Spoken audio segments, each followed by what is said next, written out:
as we dramatically increase our capacity to administer booster doses. Already, we're seeing tremendous response. In one short week, we've doubled our vaccine capacity as it continues to grow every single day. And I want to thank everyone who stepped up once again to roll up their sleeves. But as I said, sitting back, playing defense is not an option. We need to meet this variant head on. We need to do everything we can to push it back. Over the coming days and weeks, daily COVID cases will continue to accelerate, with Omicron being the most transmissible variant we've seen yet. But while our intensive care units remain stable, we expect the number of admissions to grow as more people catch COVID, particularly the unvaccinated. The experts have been very clear. Nothing will stop the spread of Omicron. It's just too transmissible. What we can do, and what we're doing, is slowing it as much as possible to allow more time for shots to get into arms. In order to give our vaccine blitz the time it needs, in order to protect our hospitals from being overwhelmed, we need to implement further public health measures. Dr. Moore will be sharing details with you shortly on what this means and what impact it will have on the weeks ahead. But first, let me say this. The decision to limit people's ability to gather, especially during holidays, is an extremely, extremely difficult one to make.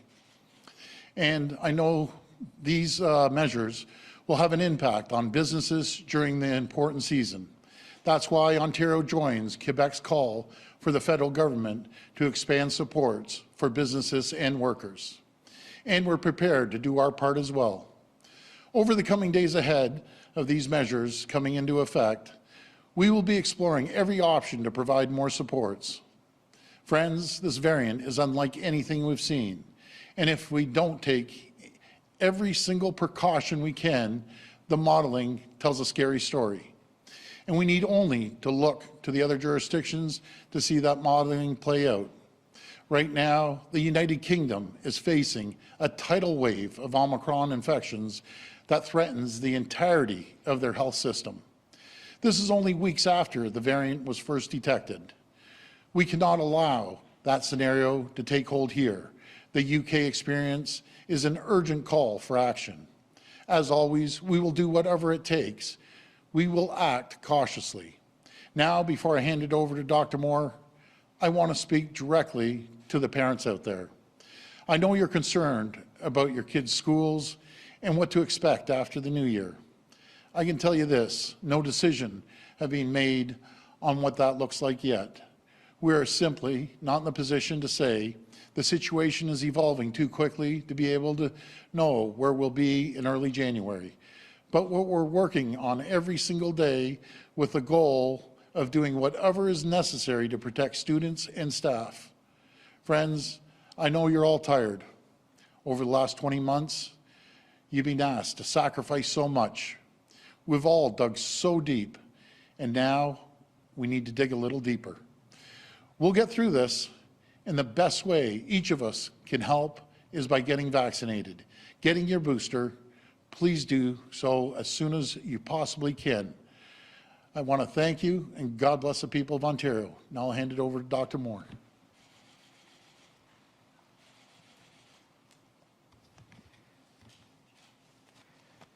Thank you, Premier. Like many jurisdictions around the world, Ontario is facing a serious threat from the rapidly spreading Omicron variant. The situation continues to evolve rapidly, and the modeling that was released yesterday is clear. Unless action is taken quickly, there could be severe consequences. There is an urgent need to help curb transmission so we can get as many vaccines into arms as possible, ensuring our hospital capacity is preserved. To further strengthen Ontario's response to Omicron and limit opportunities for transmission, the province is applying a 50% capacity limit in indoor public settings, such as restaurants, bars, gyms, pharmacies, grocery stores, shopping malls, and personal care services. To further reduce mobility and social contacts, additional protection measures are being introduced, including prohibit food or drink service in specific settings, such as sporting events, concert venues, theaters and cinemas, casinos, bingo halls, and other gaming establishments and racing tracks.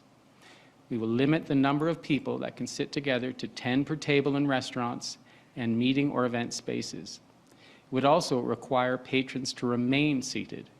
Patrons must also remain seated at concert venues, theaters, and cinemas. Prohibit dancing and singing except for workers or performers. Require restaurants, bars, and other food or drink establishments and meeting and event spaces and strip clubs that serve food and drink, like a restaurant, to close at 11 p.m. except for takeout and delivery. And restrict the sale of alcohol after 10 p.m. and consumption of alcohol in business or settings after 11 p.m. And finally, for informal social gatherings, there will be a limit of 10 people indoors and 25 people outdoors. These measures come into effect on Sunday, December 19th, 2021 at 12:01 a.m. I know this is not the situation any of us wanted to be in, especially during the holiday season.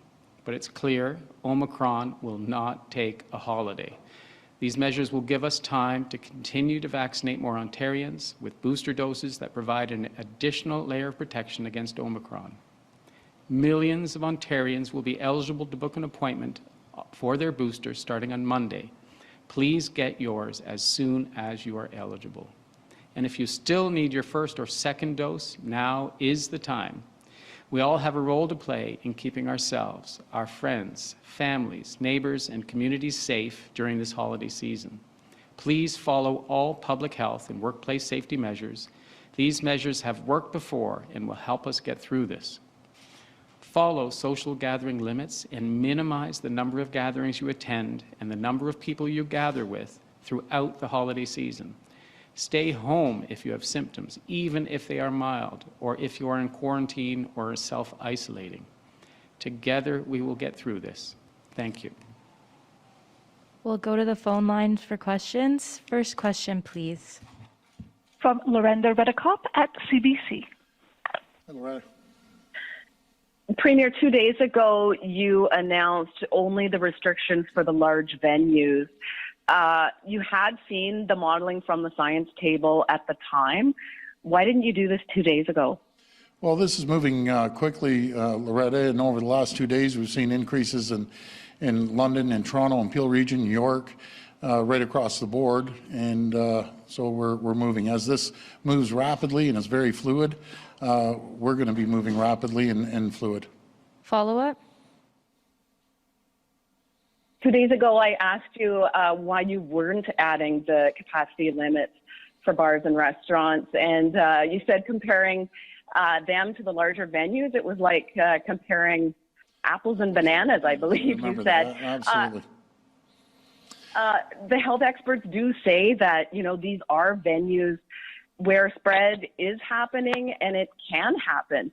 Did you make a mistake with your comments? Did you mislead Ontarians? No, Loretta, no, I never purposely ever mislead anyone.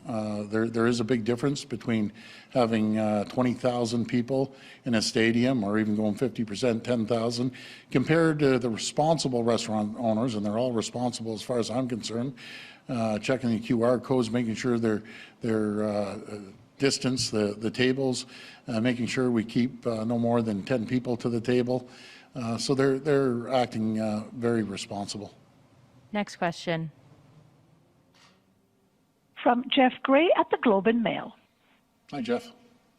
Oh, hi, Premier. Yeah, I wanted to ask you, I guess, just if you could talk a little bit about, we're going into this holiday season, and the science table has said you've got to do something that cuts human contact between humans by 50%. We've got Christmas dinner coming. You've just said you can only have 10 people at Christmas dinner. Are these measures, do you think, going to be enough to do what we need to do to avert the worst here? Yeah, I'm taking the advice from the Chief Medical Officer, and this is probably a good question for Dr. Moore to answer. Well, thank you for the question. our goal now is to try to slow the virus down, as we said, to try to build our immunity through the immunization strategy and the first, second, and third dose strategy. That is integral over the next coming weeks for every Ontarian to take advantage to get immunized. This purpose is to slow the virus down as best we can, but I want to warn Ontarians, this is a very aggressive virus. It spreads very quickly. Everyone has an individual responsibility to try to limit their total number of contacts. The government, I believe, has taken their responsibility to limit capacities in certain venues, but we all have to be in this together. We all have to take the appropriate precautions. Ontarians have been brilliant in limiting the spread of Delta. I think we can apply it again to Omicron, even though it's a more aggressive adversary. I trust Ontarians to do their best to try to protect each other, to remain calm, to remain caring and considerate, and take all of these recommendations seriously. This is a difficult time for our province, but I trust Ontarians to do their best to try to limit the spread of this virus and at the same time promote immunization for those that are the most vulnerable to this virus. Follow-up? And maybe just going back at a little bit of what changed over the past just 2 days. We've heard from the science table. We've heard Dr. Uni talking about a tsunami. Dr. Brown's comments yesterday. Was that what changed your mind, or Quebec, their move yesterday? What made the government make this move today? Well, again, we always get our advice through the experts. But this is moving rapidly, and there could be possible changes in another week. It could change as we see these numbers accelerate. And I'm just being upfront with people, these numbers will accelerate. So everyone has a responsibility in Ontario to be cautious throughout the Christmas break there. Don't have a large number of people. We're asking for 10, be cautious, and be prudent. Next question. From Richard Southern at City News 680. Hey, Richard. Hi, Premier. Good afternoon. Businesses and business organizations are already speaking out, wondering how they're going to make it through this. Can you tell me, Premier, why you're not announcing any new financial support for businesses and for bars and restaurants today? Yeah, well, I'll hand that over to the Minister of Finance. Thank you.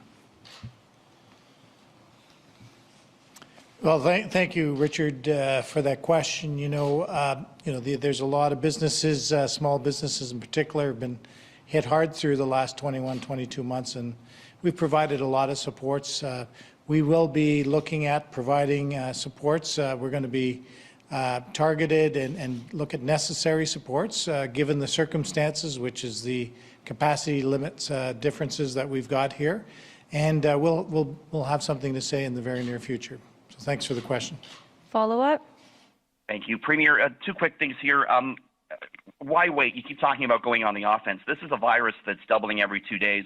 Why wait till Sunday to put these measures in place? And as well, what are you doing to speed up booster doses? We're hearing from those 50-plus who are struggling to book doses, never mind those 18 and over. Thank you, Premier. Yeah, so let me put that into perspective, Richard, and thank you for the question. We just can't put this on the backs of small businesses and restaurants that have inventory of food. We're reducing capacity by 50%. And that will allow them to deal with the inventory issues as well. And as for the the booster shots, as you mentioned, hey, we doubled the amount of people getting booster shots literally in a week. And I think we've proved before, we went down this avenue before, and we performed as a province. I don't talk about the government. I'm talking about the frontline healthcare workers, the docs, the volunteers, the vac centers, the companies.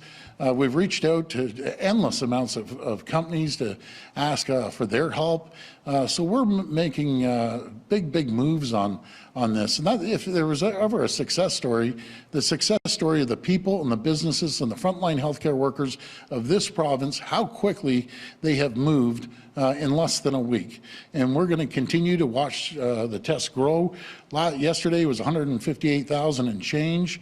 That goes within a week back to 35,000, and we're going to continue to grow those numbers. And our goal is always to push it well beyond 200,000. Last cases that we had, and then we had to give the shots out, I think our highest was 260,000. But make no mistake about it, Richard, there's no one better than our pharmacists, than our frontline healthcare workers and volunteers that are going to give shots in people's arms. No one's better in the world. Next question. From Charlie Pinkerton at iPolitics. Please go ahead. Hi, Charlie. Hi, everyone. My first question is for Dr. Moore. There's some suspicion that Omicron, while more infectious, may actually be less harmful than previous variants. Is there a date that you believe will have enough data to determine whether or not this is the case and potentially be able to reassess how many COVID cases this province can handle without locking down like this? Well, great question, and I want to assure Ontarians we're following the data very closely. We don't want to create over concern regarding this. We want everyone to remain calm, to be assured that we're following the data every single day. We're counting every case in Ontario that's Omicron. We're following them up clinically to see if they need to be admitted to hospital. So far, we've had 2 individuals in hospital out of over 1,000 that have been detected to be Omicron variant. We're in regular contact with the health officials of South Africa, of England, and of Denmark. We're monitoring those situations very closely. Once we get better understanding of the severity of this virus, we'll communicate that to all Ontarians. At present, it's affecting a younger population. We're very concerned about how it could infect others, so those that are older, and hence the reason this government has put in such protective measures for the long-term care sector, our retirement homes and our seniors, to best protect them and learn from the last 20 months. We've been very aggressive in partnership with the Ministry of Long-Term Care and all long-term care partners to best protect those that are vulnerable to this virus in advance of not understanding completely the virulence of this virus. So we'll be transparent. We'll be monitoring the data every single day. We need to absolutely understand the effects of this virus. If we're finding that it's not virulent, we'll communicate that, and perhaps public health measures can be modified in response to further understanding of this virus. What we're doing today is in an abundance of caution to further understand this virus and to protect Ontarians, because we're seeing it transmit very rapidly, and we want to understand once it affects older populations, if it's going to have an effect on our health system. So I know everyone wants certainty. There is a level of uncertainty at present, but rest assured, we're working day in and day out to get better science to this. Follow-up? Great, and I ask this question because, while it's my personal situation, I'm sure it's many people's out there. Given the current state of things and how cases have rapidly accelerated in the last few days, as a twice vaccinated person with no symptoms of COVID-19, should I feel safe or feel it's worth the risk to see a grandparent who's had 3 vaccine shots over the holidays? I personally would advise you to avoid social contact with anyone older, even with 2 doses.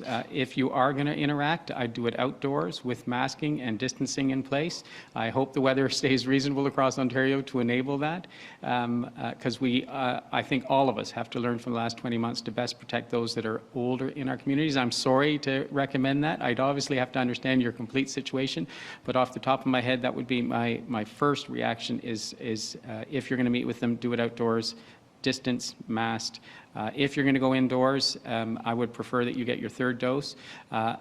Interacting with anyone vulnerable over the holidays, I'm quite concerned with, and hence the measures we put in today and the recommendations we put in today.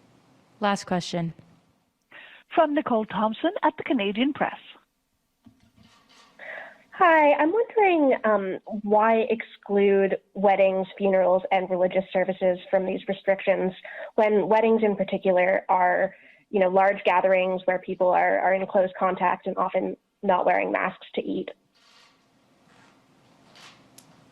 So the exclusion was in particular just to the ceremony, and the ceremony will have all precautions on masking and distancing, screening, hand hygiene, and obviously for a funeral, these are unpredictable events, sadly, that occur, and we want to give the freedom to individuals to be able to mourn appropriately and not infringe anymore their personal rights. But I want to assure Ontarians we've put in the precautions necessary to protect those environments. For beyond the ceremony, the 50% recommendations still abide and would be enforced. Follow-up? Knowing how transmissible Omicron is and given the calls for circuit breaker measures from the science table, will you consider closing restaurants and bars since patrons don't mask while eating and drinking? Well, we're going to monitor it cautiously and keep an eye on it on a day-to-day situation, and this is moving rapidly. We're going to be all over it. We're pushing the system on all fronts and all cylinders right now. I do want to address rapid tests. We've distributed 51 million to 45,000 sites. I want to thank the folks at LCBO, and I apologize for the people waiting in line. They disappeared like rapid fire. We're still going to go to the malls, and I understand the malls and shopping malls. Yorkdale was packed getting these rapid tests, so I want to thank them and Square One and all the Christmas markets. Right now, we're asking the federal government, we're in desperate need of more rapid tests. I want to thank the federal government. They're trying their very best. We're expecting 10 million on December 27th. I think they may fall short. We're able to procure ourselves.